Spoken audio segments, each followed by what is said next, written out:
we are live and hope you had a great holidays, and my holidays is still continuing. As you can see, it's the Vodka and Heart Pills live stream. Usually I play video games. We're going to try something a bit different today. We're going to talk about what's going on in the world, what's happening in the news. So of course the big news is in our world anyway, that the Mandalorian season 8 is finally out and up and running. So if you want to get that free week of Disney Plus and get the Mandalorian, watch the Mandalorian for free, as it were, get that free week.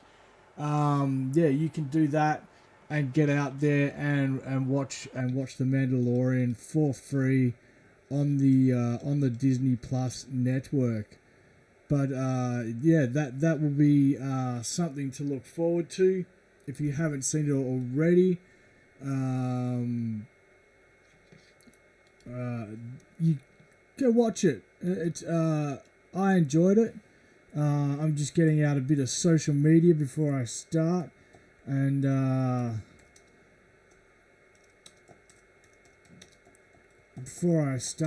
really get this stream underway. What did you all think of The Mandalorian? I know lots of my friends thought it was really good, really good season to begin with. Really good season. If we'd got that from the Disney trilogy, we would all be happy. But a good friend of mine, Billy Williams, shout out to Billy Williams. He said it was amazing, and all the reveals at the end. In case you haven't seen it, there was a really big reveal at the end of the episode. I'm hoping a lot of you have seen it, and of course it was amazing to see that come out at the end. And let me know, hella, it's my stream. Let's talk spoilers. Let's get these spoilers out of the way. Let's talk freely. None of this bullshit of pussyfooting around, non-spoiler. This is going to be spoilers.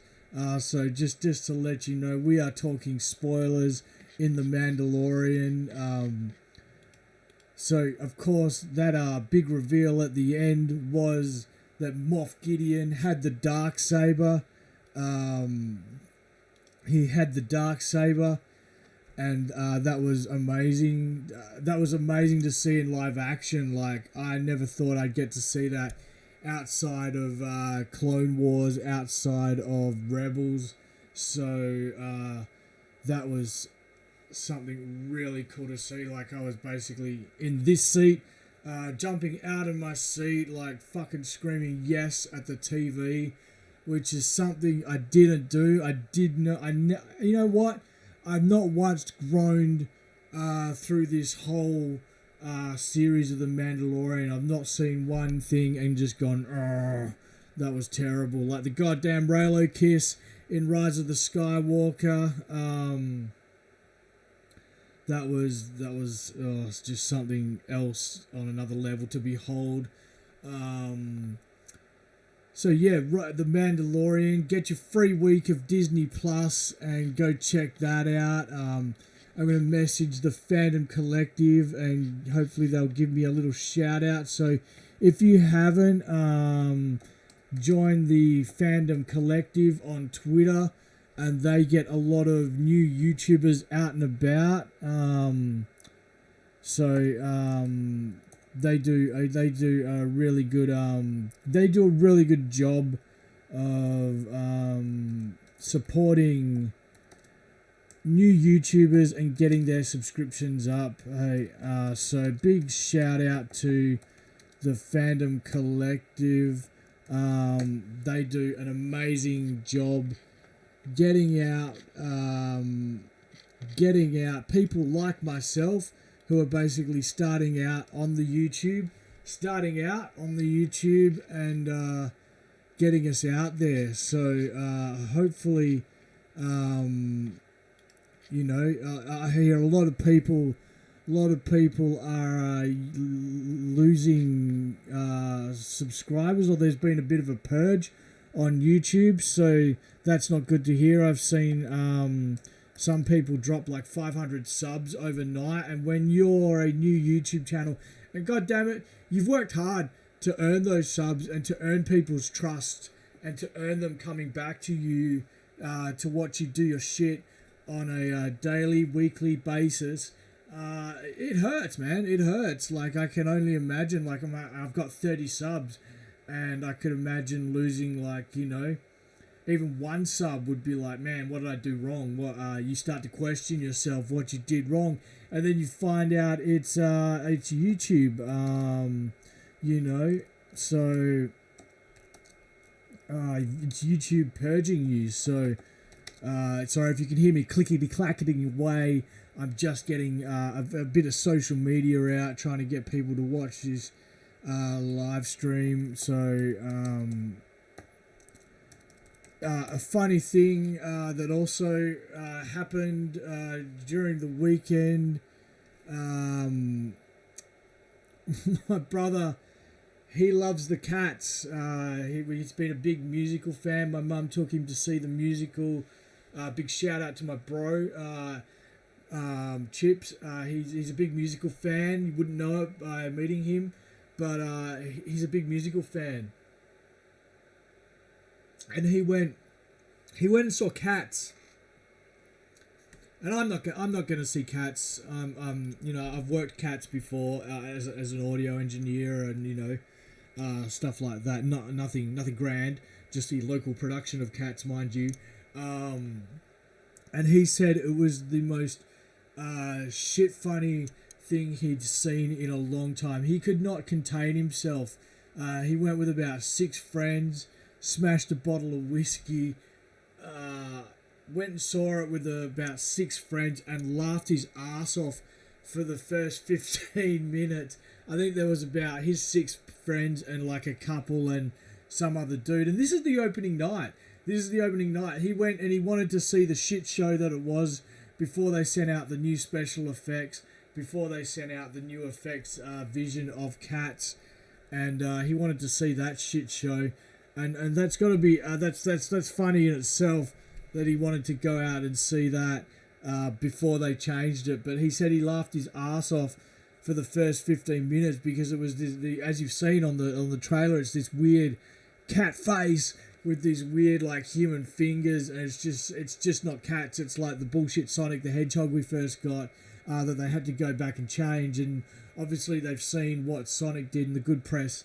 The Sonic the Hedgehog team got off that, and now they've gone back and putting out a second thing, which has caused a bit of buzz, bit of free publicity for the old Cats movie, because God knows it needs it. 6 people opening night, and only my drunk ass brother singing along to all the songs that he knows from the musical. He's just said, yeah, like they've really got the idea of the spirit of the Andrew Lloyd Webber musical wrong.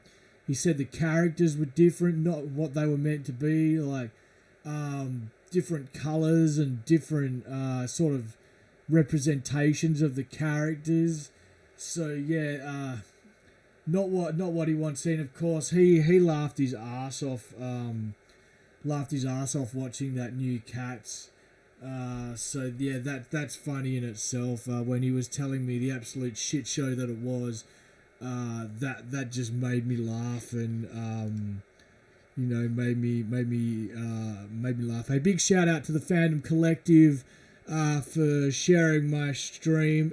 I wouldn't be anywhere without these guys and girls. You know, I can't say enough good things about the Fandom Collective. They've really helped me out, and I know they help a lot of people getting to that 1,000 subscribers. So yeah, just give them a retweet and the heart, the Twitter heart. So I really can't thank them enough for what they do to me, what they do for me and do to me personally. Because I probably would not have half the subs that I have without them. And a massive thank you to the Fandom Collective for doing what they do and really helping people to grow their new channels. But yeah, so I watched Of course, I watched The Mandalorian as soon as it came out. I watched The Mandalorian, and yeah, great. Another great episode. Great finale to top off a great series. Really thought.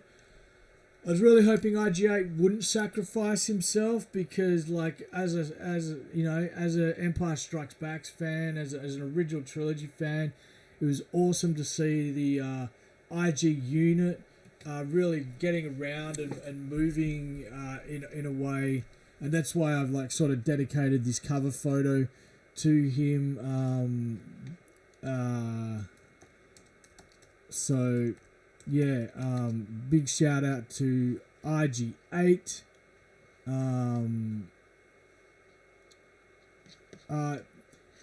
Yeah, I didn't think he had to kill himself. I was really hoping he would come down and we'd see him go down there and gun down those 10 or so stormtroopers that that were waiting out there for him. And I was just hoping to see that.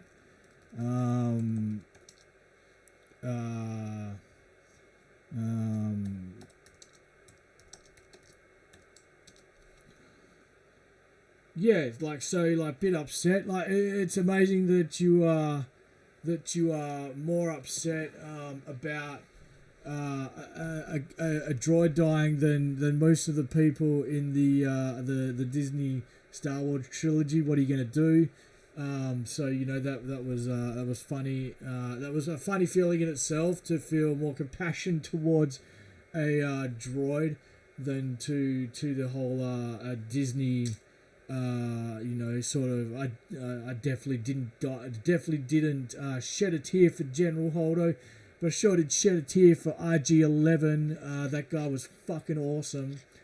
And so yeah, Mandalorian, if you haven't seen it, go and get that free Disney Plus subscription for the week, and make sure you get out there, watch it for free, then cancel your subscription, cancel your thing, get a new Gmail or Hotmail, and when the new Star Wars Obi-Wan series finishes, get your new free subscription for that one. So let's not give the overlords any more money than they already have and need. I mean, god damn it, they made $1 billion off Infinity Wars and Endgame each. Made $1 billion off The Force Awakens. What's that other one? The middle one with Roundhead Johnson, Rise of Skywalker. So no, Rise of Skywalker was this one. I can't even remember Last Jedi. I don't watch it enough. I don't go out and watch it. I don't go out to watch that movie. My God, so many bad things. Look, let's pull up a few things here. So I'm gonna go. This is something else I was going to talk about, but we want to talk about The Mandalorian Season 1. It's amazing to see the critics and the audiences actually agreeing on something. 94% from the critics, fresh. 93% from the audience. It's got the little hot popcorn there. Of course, really pushed along by the Baby Yoda character. But The Mandalorian and everyone involved was amazing. A few screenshots. So if you haven't seen it, go see the first few episodes. Jon Favreau, Dave Filoni, amazing job. Kathleen Kennedy, again, riding the coattails of giants. Get rid of her. She's done nothing for this but just push politics into Star Wars. You can see how good Star Wars is when politics is not pushed in it. And to all those fellow YouTubers that were saying it was a woke because Gina Carrera's character took him down, You are not being true to yourself. You're just being a clickbait. She was amazing in this. She took him down. She took him down by surprise. She's a trained shock trooper. She's amazing in real life. She's amazing in this. So don't get on the wokeometer and just say something's woke for the sake of you seen being woke. There we go. Gina Carano, amazing. Pedro Pascal, amazing. Carl Weathers, amazing. Juan Carlo Esposito, amazing. Emily Swallow, amazing as the armorer. Let's show some more cast. Werner Herzog as the client. Omid Abadati as Dr. Perishing. Nick Nolte. Nick Nolte as Kili. I hope Kili. Cool. Oh, man. Tucker Weedy is IG-11. He's got 2 credits. John Beasley's a Baza. And, of course, Horatio Sands, who I wasn't a big fan of the first 10 minutes, and Brian Posen. I thought they were just doing their normal stick. It wasn't a great sort of it wasn't a great Star Wars character. Like the Horatio Sands thing was goddamn awful, and just to see that, just to see him not really put on any accent or any or try to be something different. But yeah, the Mandalorian absolutely renewed, coming back. Let's pull up Jon Favreau. He's already tweeted today that the Mandalorian will be back season 2. So let's get that up there. So Jon Favreau coming back with season 2, The Mandalorian. Check that out. That is a Gamorrean guard. Nothing to do with Gamora, of course, although they both are green. But that is a Gamorrean guard without all its armor on, so that is something to look forward to. Still got the sandals on, so sandals must be a big thing for Gamorrean guards. Looks like we'll hopefully be going back to Tatooine. Happy New Year from Baby Yoda. But Jon Favreau coming fall 2020. So what's that? That's spring for us. God damn, that's a long way away. Or is it? Yeah, it is. Spring, summer, fall, winter, yeah. God damn it. That's like October next year. If it doesn't get pushed back. So we'll see that come out. But of course, The Mandalorian season 1, highly praised by the critics, highly praised by the audience. Unlike the Rise of the Skywalker, let's get my head over to this side of the screen, and they've given, why is Rotten Tomatoes all over the shop with its pages? 55% by the critics, so that's a splat, but 86% from the audience. Look, I gotta admit, I enjoyed the Rise of Skywalker for the first 10-20 minutes. I was like, oh, this is cool. Like they were doing some good stuff, and then they got to the desert planet. Why did we have to? And then they started introducing all these new characters. It's the last goddamn film. You don't need all those characters. And now there's this big backlash that Rose only had 75 seconds of screen time. She could have been the one riding with Finn on those goddamn space horses in the upper atmosphere. Why were they not wearing oxygen masks like they were in the worm getting all the Minox off the Millennium Falcon? Where were the oxygen masks? Because you're in the upper atmosphere riding goddamn horses on the top of a spaceship. But anyway, this is me going off, of course. So, and of course, all the stuff that's come out after that, J.J. Abrams and Rian Johnson had a bit of beef because J.J. Abrams did not like The Last Jedi. He was amongst many of us, did not like The Last Jedi, and had a bit of beef with Rian Johnson, saying what he was doing wasn't the greatest. And of course, if you go see this movie, they retcon a lot of it in the first 20 minutes, so that was amazing to see in itself, of course, before there was like, there's all this happy talk. There's going to be no retconning on the Rise of Skywalker. But of course, there was massive amounts of retconning. There was a great cameo. I am not going to spoil that cameo because you need to go see this. As a Star Wars fan, go see this movie. Don't buy into the hype of, oh, this is terrible, I'm not going to go see it.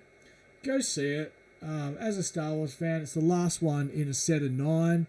So go see this movie. Don't be like one of those people who are like, nah, I'm not going to go see it.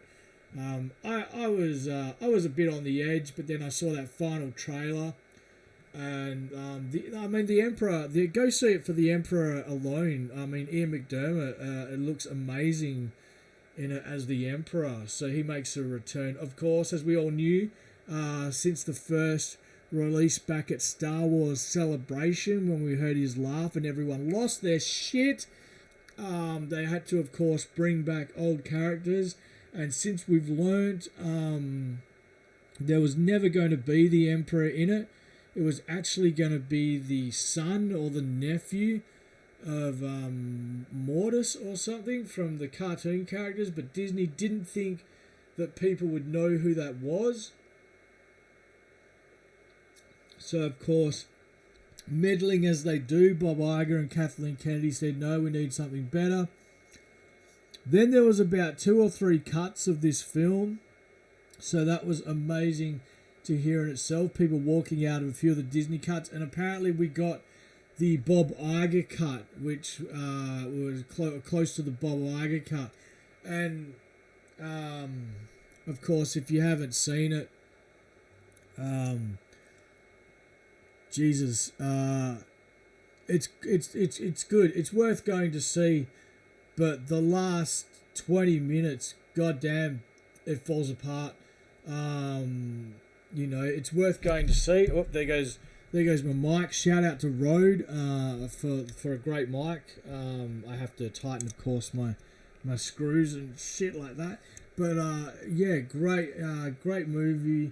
Well, not a great movie, but I saw like IGN. Where is it? IGN. Let's bring up this IGN poll that everyone's talking about. Where is it? They had list of their best Star Wars films. Of course, they're smashing the Mandalorian because everyone's talking the Mandalorian at the moment. But they had a list up of their, here it is, every modern IGA Star Wars movie reviewed. They have The Last Jedi at 9.7. I mean, goddamn. Rogue One I can agree with at 9. That's probably my favourite Disney Star Wars film to date. I'm a fan of the Rogue One. And then they've got The Force Awakens. Then The Phantom Menace. So modern is questionable when we just had the 20th anniversary of The Phantom Menace being, of course, back in 1999. So, of course, that's 20 years ago. So their idea of modern is, I just wish they'd ranked every Star Wars movie. And then they've got, like, The Force Awakens second. And Revenge of the Sith as 6. I mean, this makes absolutely no... They've got the Clone Wars in there. So they've mixed live action with cartoon, which is not the best. When you're making, like, let's stick to one. Let's rate them all. Like, where's Rebels? Let's rate them all. Or let's not rate any at all. How about that, IGN? But they've gone this weird-ass rating system. They've got Solo above The Rise of Skywalker and Revenge of the Sith. Please, somebody do a deep fake on Solo. Get Harrison Ford and Billy D. Williams' face over Danny Glover's and Aiden. What's his name? Aiden. Yeah, but Rogue One, probably, if we're doing modern Star Wars movie, let's just keep it to the Disney era. Rogue One should have been on top. The Last Jedi, it always baffles me as a Star Wars fan how people... Because when I think of The Last Jedi, I think of that goddamn sea cow, Luke squeezing some blue titty milk and just that seductive look he gives Rey with just that blue shit streaming down his old man beard. It just puts... it freaks me out. Freaks me out, to be honest. And while we're on the subject of Danny Glover, Danny Glover is the reason why you can't buy Yoda toys for Christmas. So of course Danny Glover, who played played what's his name, Lando Calrissian. Big Star Wars fan I am. Lando Calrissian in the one of the biggest additions of Star Wars universe, of course, is Baby Yoda. Kept secret until the series premiere. The Force-sensitive infant immediately won over the hearts of audiences all over the world, all over the internet. That's all we goddamn saw. But of course, the toy wouldn't hit the shelves until months after Christmas. Jon Favreau revealed the idea came from the Lion King colleague Danny Glover, or Childish Gambino, as some of you may know him. So Jon Favreau goes on to say, we were talking about music and pop culture, and he's saying that what people really like now is to be surprised. That is true. It was a massive surprise, and thank God they didn't spoil it, because then no one would have been talking about it the way we were. When Beyonce did an album, she just put it online and everyone would react to it. Just putting it out there spurred a conversation that would become more viral and genuine attention than any marketing. They got more free marketing out of Baby Yoda than they would have otherwise. Glover, who has been involved with the new generation of Star Wars films, portraying a young Lando Calrissian in Solo, has similarly surprised fans with his own unannounced music release. Blah blah blah blah blah. But that's the reason there was no Baby Yoda things out for Christmas, because Danny Glover was basically telling Jon Favreau people want to be surprised, and thank God he did. You all can wait for your Baby Yoda merchandise, and there's been some horrific baby Yoda toys. So let's get this Baby Yoda toys. Some of the worst Baby Yoda toys out. There's like Third Market. Let's put Third Market or bad. Just some bad makes of, but they're not going to show because it's all been pushed out. See like that, that's not even a Baby Yoda toy. But there was just one circling very early on. People getting tattoos, of course, of Baby Yoda. There we go. There's another one made on Etsy. That's not too bad. That's actually quite good. There's just one, and it looks like something out of a goddamn horror movie. Yeah. Oh, there we go. There's a good 3D render of the Baby Yoda, and there's another Baby Yoda. We got. But yeah, just some. Baby Ferk and Baby Yoda. So, we got that guy, I don't even know his name, out of The Rise of Skywalker. And that was just weird in itself. They went for the cuteness factor.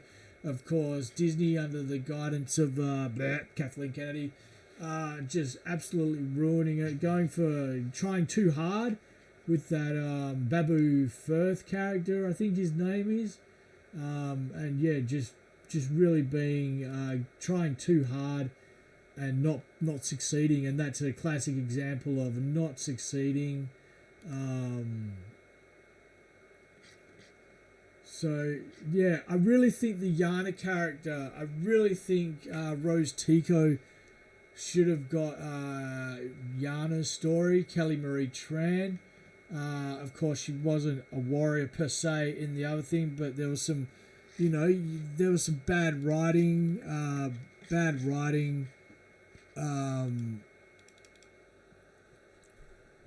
character development. Why do we need those new characters Kerry Russell as Zori Bliss. I mean, that was pretty bad in itself. We didn't need to find out that Poe had a girlfriend in the last 45 minutes of the film. And like when he saw her, she was ready to kick his ass.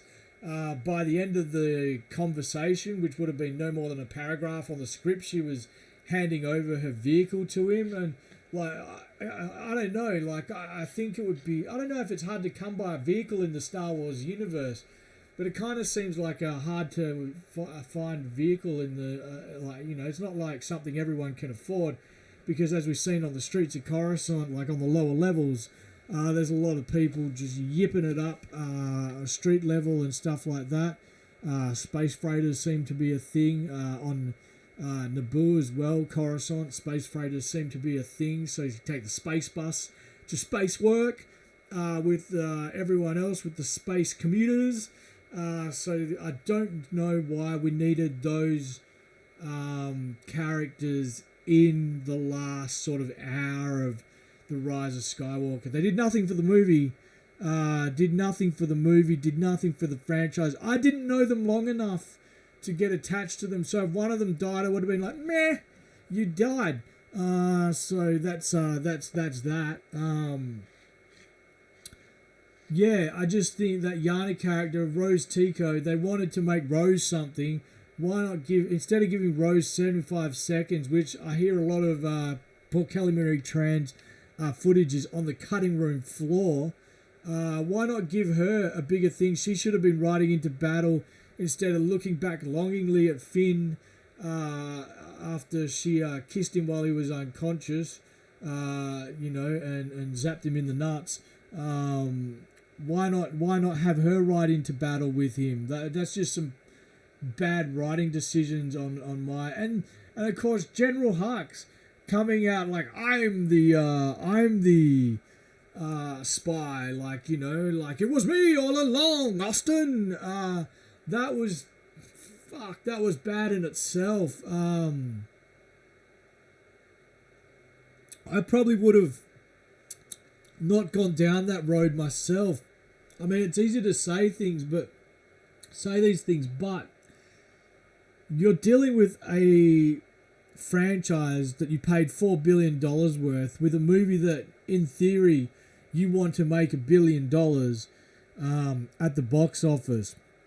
You can't have that sort of fucking Saturday afternoon writing on these things. You've got to put a bit more attention into it.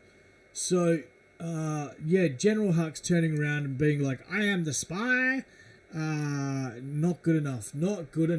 There's got to be someone else. Even a goddamn droid would have made more sense, or another stormtrooper. But General Hux, who was basically trying to kill Poe and the resistance in the last movie, to all of a sudden turn around and go, I am the spy, was absolutely fucking shocking writing going out there.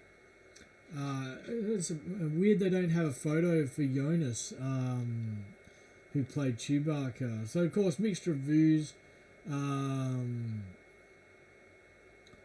Or sort of like, I don't know how you get that top critic star, and nor do I want one. I'm just going to run my YouTube channel how I want. I don't answer to anyone. I used to answer to a goddamn public broadcasting channel, and fucking never again. The only time I will answer to someone is if they are funding it, and if they are funding the money, then I will answer to them, of course. But yeah, so Rise of Skywalker, go see it. Make up your own mind. Don't be one of those people who watch a bunch of YouTubers like myself and then sort of go and make up your mind based on that. That is sort of like a very sort of it's not a coward's way out, but it's a sheep. You're being a sheep. Go make your own mind. However you see this movie, I'm not saying you should go and pirate it. I'm not saying there are ways you can do this, but I am saying go see this movie and make up for yourself. And go see it so the writing isn't in Russian. Hey, just go see it in the comfort of a film theatre. Hopefully, with the holidays on, there won't be too many people bringing their 13-child family along and sitting down in front of you. I went to a midnight screening, and I was fortunate enough that everyone was behind me. No one seems to realise that these lay down seats that they have, these fold back, you lean back in the cinema, and you can watch that sort of stuff now unabated, almost like you're watching virtual reality. So you can watch that and watch it that way, and no one is in front of you, no one is blocking your view. God damn, if you went to see the session of Cats with my brother the other night and he's singing at the top of his voice all the musicals, it would have been like a Grease goddamn sing-along. But that's good. That's awesome in its own right. But yeah, just a lot going on this week. Actually, on a sad note, Tim Lawrence passed away, and he was a special effects guy for ILM. And I talked to him a few times briefly, just getting his point of views on how to start out in the special effects community. So sad to hear the passing of someone I look up to in Tim Lawrence. So rest in peace, brother. And it's just a bit of sad news during the week, and as there was a bit of sad news during the week, but that's from my main focus. Hopefully Tim's up there now with Stan Winston and just enjoying a few cold ones and reminiscing. But a lot of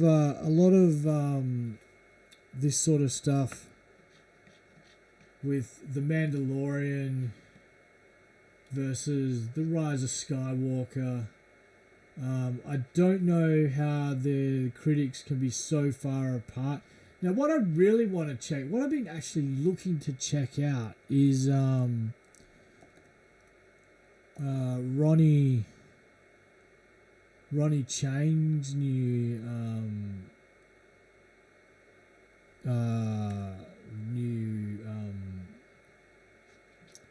Ronnie Chang, Asian comedian destroys America, and I've been looking. So no critics score yet. That's interesting. 81% from the let's get my head to the other side. 81% from the user rating. Now this was funny, but he did sort of play it safe, and not as safe as, of course, Dave Chappelle. Dave Chappelle, Sticks and Stones on the Rotten Tomatoes, the smelliest website on the internet. Still, look at that. That's fucking terrible. That is absolutely terrible. That's gone down since I last saw that. 35%, 99%. But of course, Ronnie Chang, Asian comedian, destroys America. No critics consent yet. It's been out since December 17th. Long enough for the critics to have some sort of view on it. And big fan of Ronnie. He used to live in Melbourne, of course, before he moved to America. And I went and saw him a few times. Very hard working. And if you haven't seen Ronnie Chang, International Student, please seek that out and watch that. It shows a great slice of sort of offbeat Australian comedy based around an international student coming to the uni life. But this is a great point of view from someone who's moved to America and talks about. I'm going to give this a 4. Viral Gorilla, let's log in. Viral G, that's me. What did you think of the movie? I love me the Ronnie.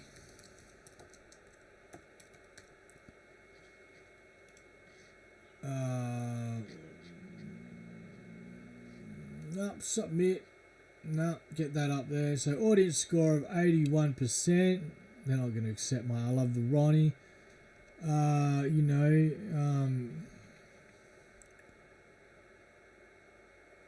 And precisely the comedian why anyone chooses to come here and live there. A lot of my friends have moved to America, have moved to Florida, Florida. Let's get that up. Hey, Lisa Simpson.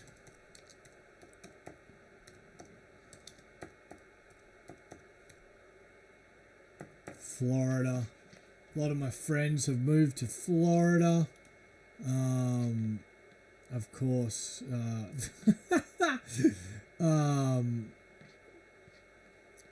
Because of course that's where NXT is based, and I used to have a lot of friends. Well, I still do. I have a lot of friends that work in the local wrestling scene, so that was it's good to see them get over and get in NXT and make their way up. Huge shout out to Bronson Reed. Who else? I'm trying to think of their actual ring names. Shane Thorne. I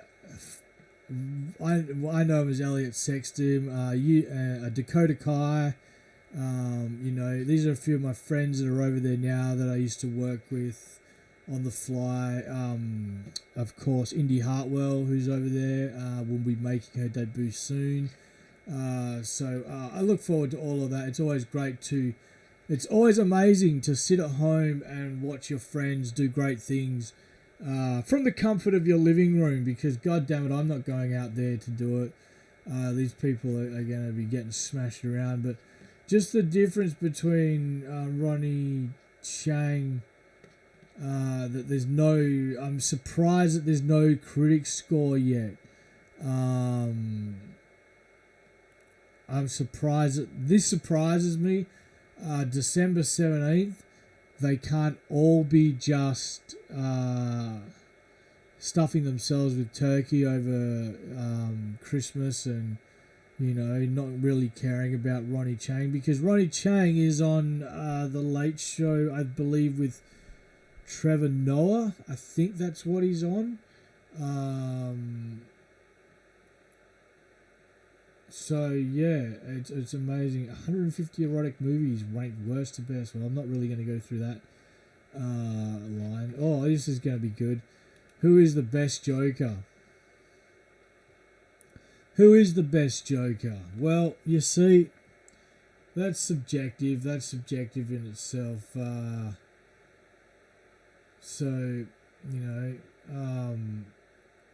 still think Heath Ledger is the best Joker. Say what you will. Heath Ledger's was more realistic, whereas Jack Nicholson's was cartoonish. I only believe in ranking live action against live action. You get that. You get that in the big jobs. I only pretty much believe in ranking live action against live action. So.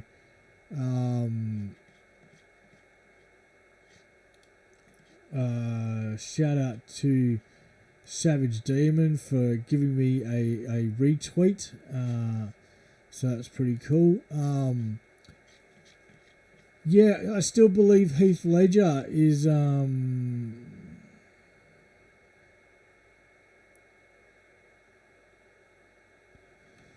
we go.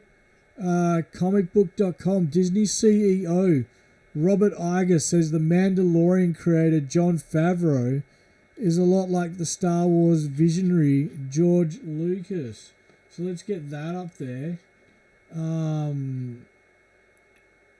It's almost as if they're preparing someone to go and preparing for someone to come in, would you say?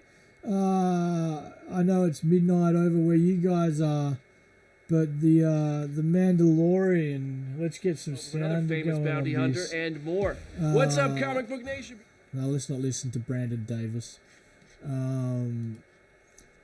So Bob Iger says Disney backed The Mandalorian, the first live-action Star Wars series among the earliest original programming to premiere on the Disney Plus streaming service, coming out the same day as the Disney Plus service. Let's be honest, we all got Disney Plus because of The Mandalorian. Otherwise, why else would you get it? Jon Favreau is a strong storyteller with the ability to tell stories with innovative technology, a skill set reminiscent of Star Wars visionary George Lucas. And that's one of the problems he had with the new Disney trilogy. They didn't push the boundaries of technology, which was what Star Wars is known for doing. Star Wars is known for pushing the boundaries of technology when it comes to creating films. Following the model set by another visionary founder, Walt Disney, Iger believes the company should embrace technology for two primary reasons. Both core values fulfilled by Disney Plus and premiere series The Mandalorian. 1 is the loneliest number. But 1, use it to make the product and the stories that you tell more compelling to the audience. I can't think of a better example of someone who did that than George Lucas, for instance.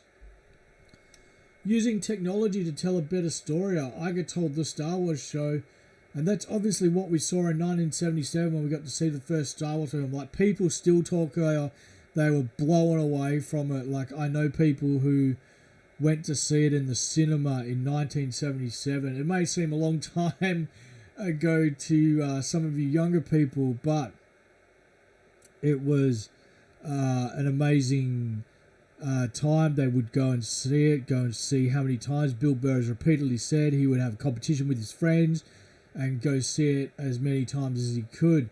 The second was, let's use the technology to distribute our content to people in not only more effective ways, but more compelling ways for them, more satisfying ways for them. I think Disney speaks great volumes about both of those. So it's great to see these two getting their props. It was weird to see Dave without his cowboy hat on. So, you know, that's something good to know. Dave doesn't always wear the cowboy hat. It's interesting. Not good. It's more interesting that he does have another hat. He's got a hat rack, because that many hats would require a hat rack. So hashtag hat rack Dave Filoni. I want to see Dave Filoni's hat rack. So asked why Disney launched its direct-to-consumer streaming service with the premiere episode of The Mandalorian, Iger said Disney has great faith in Favreau, director of Disney-owned Marvel Studios' Iron Man and Iron Man 2, as well as Walt Disney Pictures' blockbuster reimagining of The Jungle Book and The Lion King, both of which Favreau was involved in. First of all, we have great faith in John, both as a storyteller, but also as a storyteller like George, that knows how to use technology for the good. For the good.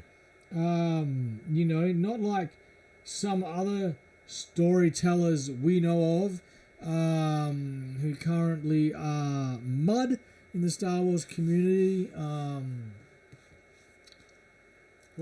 As bad as people think The Jungle Book and Lion King was, it was an interesting watch to see how far they pushed technology, and not seeing the Lion King cartoon version sort of helped me enjoy the live action one a bit more than maybe maybe some others did. Hey.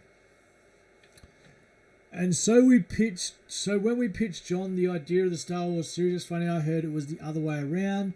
We immediately understood not only did we have a great storyteller, but we had a storyteller that was going to continue to write new rules of sorts or mine new territory in terms of how he was going to use, technology to tell great stories.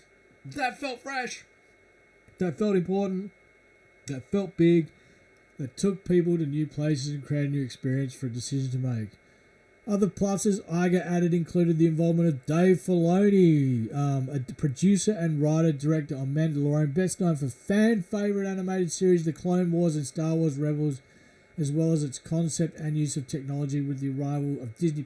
Everything just fit together following the arrival of The Mandalorian, already in production on its second season, and the conclusion of Lucas' original saga with the just-released Star Wars, The Rise of Skywalker. Iger believes Disney is just getting started with Star Wars. Well, you've had a few false starts there, Bob. So, you got to do what you got to do. And, of course, you can get that on Comic Book Nation, where they review Rise of Skywalkers. But it looks as though someone is getting prepped to be replaced as the head of Star Wars, and we can only hope that all our hashtags, all our YouTube videos, I'll give fucking Robert Iger a follow, and comicbook.com. We can only hope that Jon Favreau and Dave Filoni get to sort of get their hands on Star Wars, especially with the new trilogy coming out. I gotta say, I'm making a movie in 2021. It's a short film, but I've already started pre-production. They're making a blockbuster. They're making a movie that they want to make over $1 billion at the movie theaters and distribute worldwide, and want to be a smashing hit everywhere. They do not have a director. They have not started any, or not that I know of, any behind the scenes, direction. They don't even know what the movie's going to be about. They, of course, had the Game of Thrones directors, Benny Hoffman and Wise, is it? And they quit. They quit in favor of doing their own stuff at Netflix because they did not want to work with Kathleen Kennedy. Think about that. She is known for hiring and firing directors at the drop of the hat. So, hashtag fire Kathleen Kennedy, hashtag hire Dave Filoni. Let's get that out there. Dave Filoni hired Jon Favreau. Must be the vodka, must be the heart pills. You got to get on this, because it looks like someone is being prepped to come in and take it. And why shouldn't he? With The Mandalorian scoring 94% from the critics and 93% from the audience, how often do you see that? We saw, of course, the big sort of chasm with the Rise of Skywalker. I'll go back. Where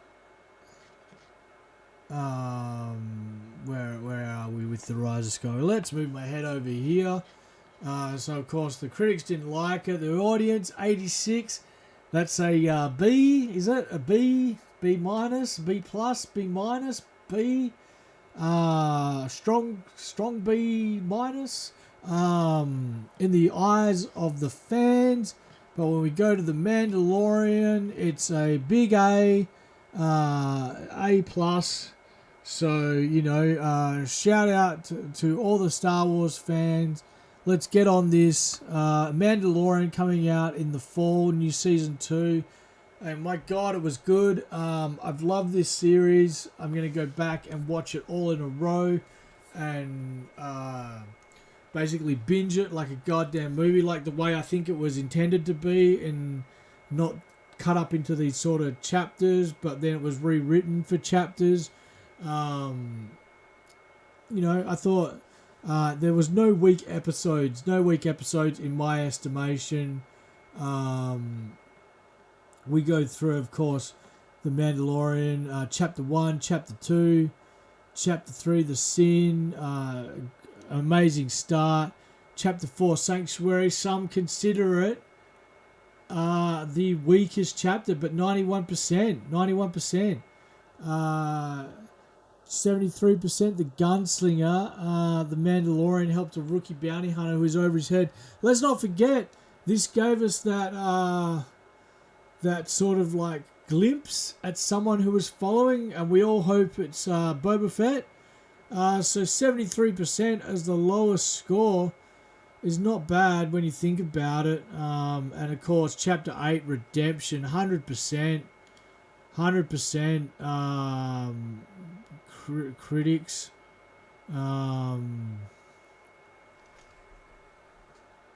And I cannot wait till fall in America 2020, spring in Australia 2020, so that's October, November.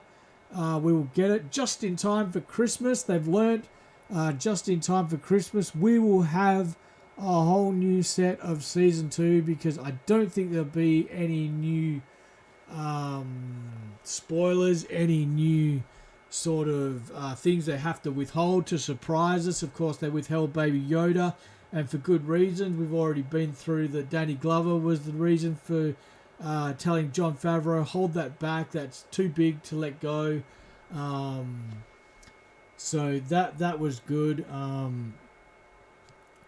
Yeah, just amazing to see that the finally the critics and the audience are sort of aligning on Star Wars. God damn it, get Jon Favreau in charge of Star Wars. Get Dave Filoni in charge of Star Wars. Get rid of Kathleen Kennedy. We need to sort of push this as a fan base. They are listening to the fan base because The Mandalorian was not based on politics. It was not based on virtue signaling.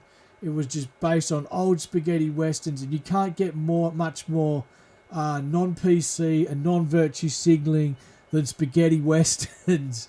To be honest, like the gunslinger,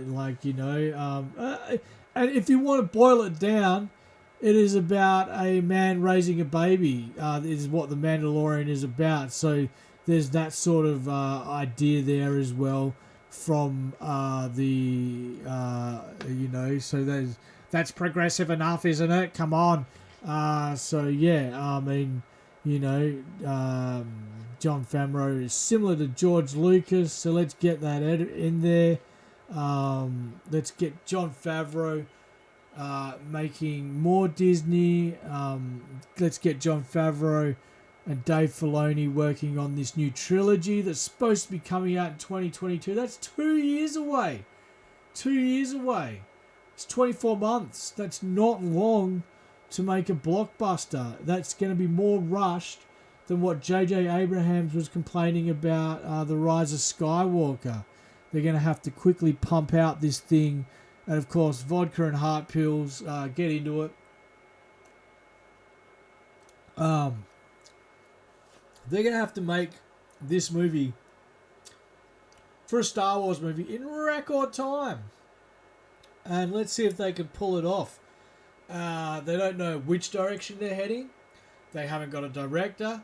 And as far as I know, they haven't done any pre-production. They haven't even got a story.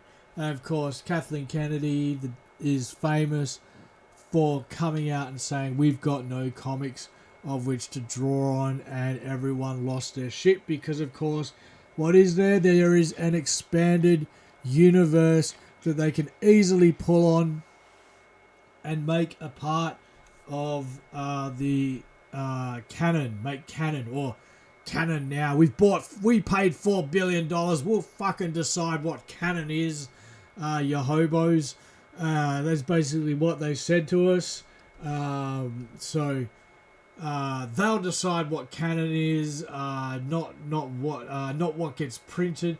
So they've got like over 1,000 stories to draw on. I remember reading some great books, just great books like about the other Cantina characters in there. And that's when George Lucas started originally talking about a Star Wars series. That's what was going to come out. Some more of those sort of Cantina type stories. And they were going to expand on those sort of characters. But yeah, I mean, I haven't... I've not seen Star Wars fans this happy for a long, long time. So it's good to see Star Wars fans happy. It's good to see everyone sort of on the same page when it comes to Star Wars property. I mean, they paid $4 billion, which is like taking, 250 Bugattis straight off the parking lot and smashing them straight into a telegraph pole. I mean, who would do that? But that's what Kathleen Kennedy's done with Star Wars. She's basically taking a $4 billion property and wrapped it round a goddamn pole. And of course, she's ridden on the coattails of giants. She's ridden on the coattails of Steven Spielberg. She's ridden on the coattails of George Lucas. And George was just happy to get out of there. I mean, we all saw the other day, George spent $28 million to extend his property. George Lucas spending $28 million is the biggest retail therapy I've ever seen in the history of mankind.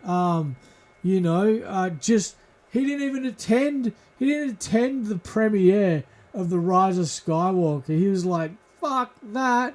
I'm going to go spend $28 million and extend my Californian ranch. And that's what he did. $28 million to just forget about what Disney had turned his saga into, his baby. And they're all like coming out of the woodwork. Kathleen Kennedy saying, and J.J. Abrams, it's hard for George to let go of his baby. Goddamn right it is. It's hard to watch something you've created get turned into the shit show that was the last three movies. When I came out of The Force Awakens, I was like, that rate's really low in my Star Wars things. The Rise of Skywalker, I kind of liked because it had the Emperor in it. And, hell, me being old, there was some sort of familiarity. When Kylo Ren basically kissed his cousin, because if you think about it, Emperor Palpatine, this is canon, Emperor Palpatine manipulating the midichlorians to form Anakin Skywalker. He's basically the dad of Anakin Skywalker, who's the dad of Luke and Leia, who's the dad of Kylo Ren, is basically kissing his half-sister. So Star Wars becomes the most incestuous property not fan fiction, because it's not fan fiction of a property that's ever out there. I mean, this may be the drunk rantings of a man in Australia at lunchtime, but my God, when you sit back and think of it from a certain point of view, you can see how goddamn shocking this is. This would be the ultimate, and I mean ultimate, case of Jerry Springer. Out the back waiting, we have Anakin Skywalker, and everyone's just like, boo, boo. And then they start bringing out Rey, and they start bringing out Kylo, and they all start discovering that they're from a family lineage. And then at the end of the Springer show, Rey goes, no, fuck you all, I'm a Skywalker. And that just makes it worse. I don't know what to tell you.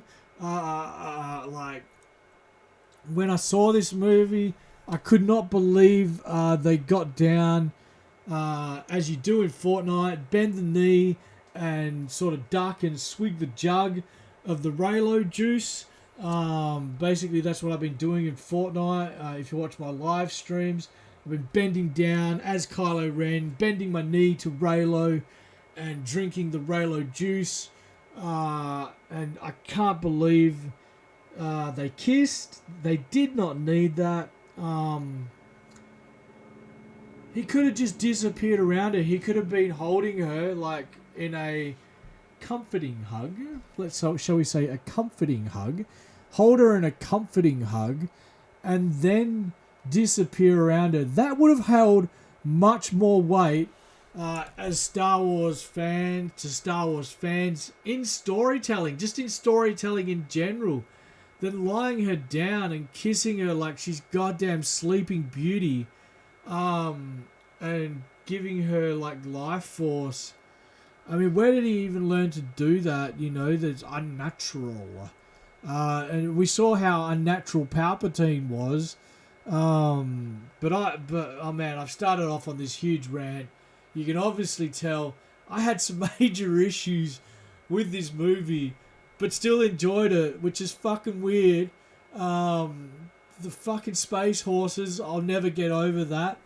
That was my one thing, the space horses. I was like, what the fuck is this? Why are they up in the upper atmosphere? No oxygen masks. I mean, you climb Mount Kosciuszko on Earth, you're going to need some oxygen. But you ride a space horse through space, ain't no one need oxygen for that.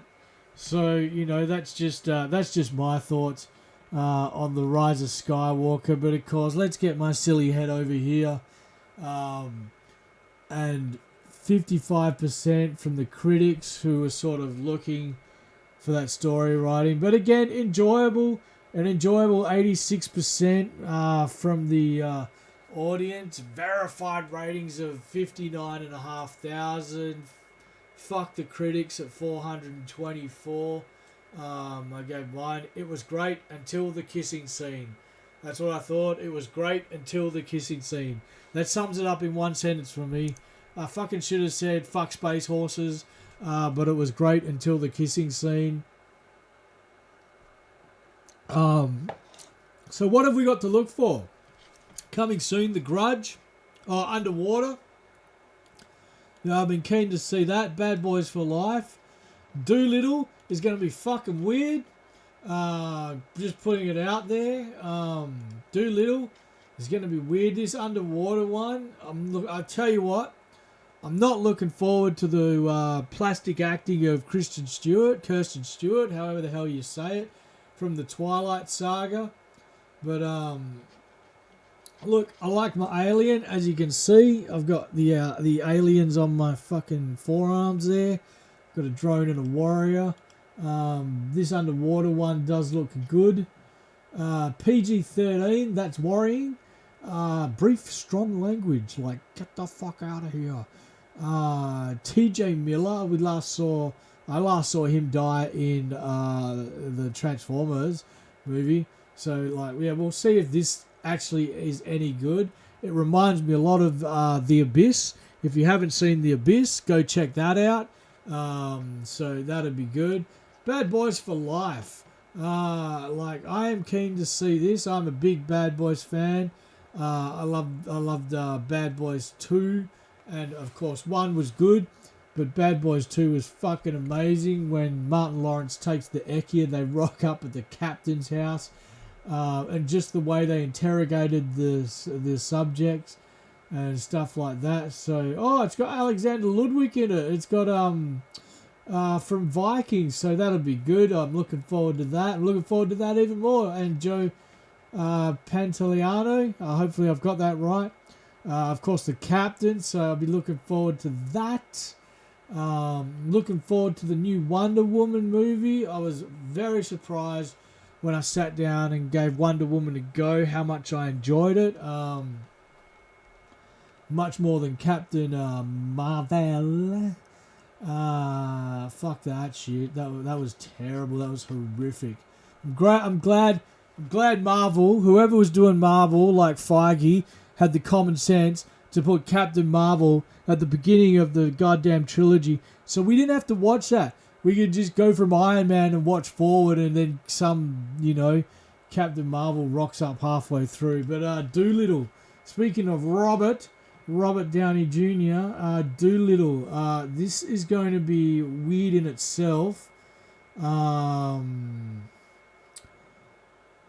Yeah, they're remaking Dr. Doolittle. Wow, Antonio Banderas is in it. John Cena as Yoshi So yeah, that'll be interesting. I wonder if you'll be able to see Cena or he will be one of the animals in it. But yeah, like, so going off that, we've got a lot to look forward to in 2020. So we've got a lot to look forward to. I hope you got something planned for New Year's. Going out with friends, hanging out with the crew. Let's see what else we've got going on. We got, so it's just going to be an interesting year, 2020. I mean, we're supposed to be far more advanced as a civilization, as Blade Runner will have you believe, but yet here we are, shitting on Star Wars on a public viewing platform, and that's basically where we're at. I'm keen to check out 1917. I am keen to check out, what else have we got here? IP Man. That'll be good. So it's just been a weird year. It's been a weird year between the Rise of Skywalker and between the Rise of Skywalker and between the Last Jedi. It's been a weird year for fandom, for the fandom collective, and of course if you've been following the Fandom Menace. So that's been a weird year. Just a weird feeling of not anticipation, but more cautious optimism, if that's a feeling, towards this movie. And I mean, with what sounds like an absolute shit show behind the scenes at Disney, to pull off an 86% audience score is very sort of, they've got to be happy with that. Oh God, 55% from the fuck the critics. The critics, give me a star. Like these goddamn critics, like getting stars and trying to be someone. They've got critics without star. Hey,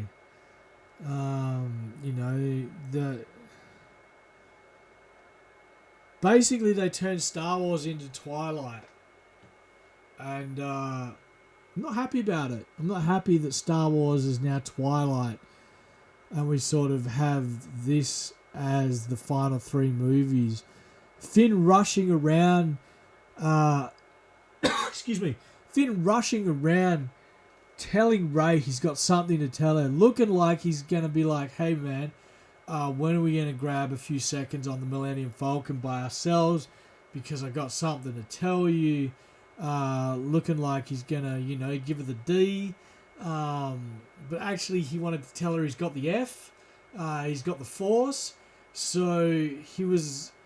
But if she's Force sensitive, she would have realized that. She realized Leia was Force sensitive. She realized, oh man, boggles the mind.